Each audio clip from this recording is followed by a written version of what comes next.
सभी व्यूवर्स को राधे राधे। इस वीडियो में जानते हैं मांगलिक दोष के बारे में कि मांगलिक दोष क्या है और क्या हर मांगलिक व्यक्ति का विवाह खराब होता है या फिर मांगलिक दोष सच में इतना खतरनाक है या फिर ये सिर्फ एक डर है जो समाज में फैला हुआ है। तो आज की इस वीडियो में हम मांगलिक दोष को पूरी गहराई से समझेंगे कि कैसे बनता है, इसके फायदे नुकसान क्या हैं, विवाह पर क्या असर होता है और अंत में इस वीडियो में एक सटीक उपाय भी हैं। तो वीडियो को अंत तक जरूर देखिए क्योंकि आखिर में एक भ्रम भी यहाँ पे टूटने वाला है। अब जान लेते हैं मांगलिक दोष क्या होता है। जब किसी भी जन्म कुंडली में मंगल ग्रह कुछ विशेष भाव में स्थित होता है तो उसे मांगलिक दोष कहा जाता है। ये भाव है पहला भाव मतलब लग्न, चौथा भाव, सातवां भाव, आठवां भाव और 12वां भाव। तो इन भावों में मंगल यदि आपकी कुंडली में बैठे होंगे तो मांगलिक दोष कहलाता है और वो वैवाहिक जीवन पर थोड़ा प्रभाव डालता है, तो देखना पड़ता है उसको। सबसे पहले देखते हैं कि मंगल ग्रह का स्वभाव क्या है। मंगल ग्रह क्या है? तो मंगल एक अग्नि तत्व ग्रह है। ये साहस देता है, करेज देता है, आपको शक्ति देता है, लेकिन साथ में ही गुस्सा भी देता है, एग्रेशन देता है, आक्रामकता को देता है और अधीरता को भी देता है, आप इम्पल्सिवनेस भी देता है। उस जगह को बताता है जहाँ पर आपकी सबसे ज़्यादा एनर्जी जाने वाली है।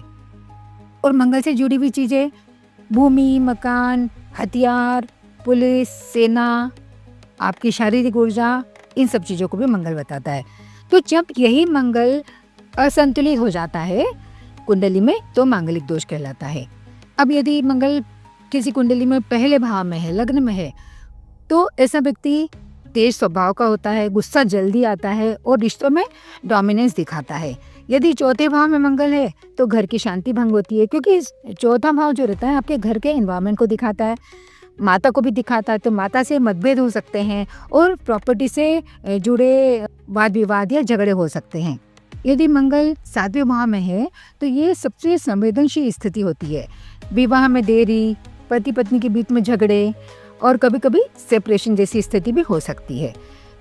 यदि मंगल 8वें भाव में है तो अचानक समस्याएं, क्योंकि ये 8वां हाउस जो रहता है वो सडन चेंज का होता है, सडन लॉस का होता है, तो अचानक समस्याएं, स्पाउस की हेल्थ इश्यूज हो सकते हैं या फिर चोट लगना, एक्सीडेंट होने की संभावना बनी रहती है। और यदि मंगल 12वें भाव में है तो खर्च ज़्यादा, इमोशनल डिससेटिस्फेक्शन हो सकता है, ये दिखता है आपको ज़्यादा क्योंकि 12वां भाव एक्सपेंडिचर का रहता है। इस तरह मांगलिक दोष के कारण विवाह में देरी होना या बार बार रिश्ते टूटना, गुस्से के कारण झगड़े होना, मानसिक तनाव होना या वैवाहिक अस्थिरता होना, ये मांगलिक दोष के कारण हो सकते हैं। पर साथ साथ ये भी ध्यान रखना है हर मांगलिक व्यक्ति का जीवन खराब हो ऐसा बिल्कुल नहीं है। सही दिशा मिले तो यही मंगल शक्ति बन जाता है और कई सफल लोग मांगलिक होते हैं। मजबूत मंगल आपको लीडरशिप देता है, कॉन्फिडेंस देता है, करेज देता है और प्रोटेक्टिव नेचर आपको देता है। परिस्थितियां होती हैं जहाँ पे मांगलिक दोष कम हो जाता है। वो क्या है?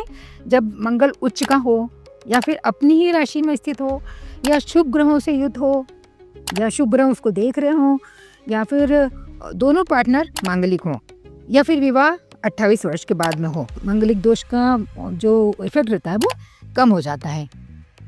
अब मांगलिक दोष के उपाय भी आप कर सकते हैं। तो मंगलवार को हनुमान जी की पूजा करिए, मंत्र जप करिए मंगल का, ओम क्राम क्रीम क्रोम स भूमाय नमः 108 बार रोज जप करें इसका। और सबसे ज़्यादा बेस्ट रेमेडी है कि अपने गुस्से पर नियंत्रण रखें क्योंकि मांगलिक दोष कोई श्राप नहीं है, ये एक ऊर्जा है जो सही दिशा में जाए तो जीवन को मजबूत बना सकती है। तो अगर आपको यह वीडियो उपयोगी लगा हो तो लाइक करें, शेयर करें, चैनल को सब्सक्राइब करें।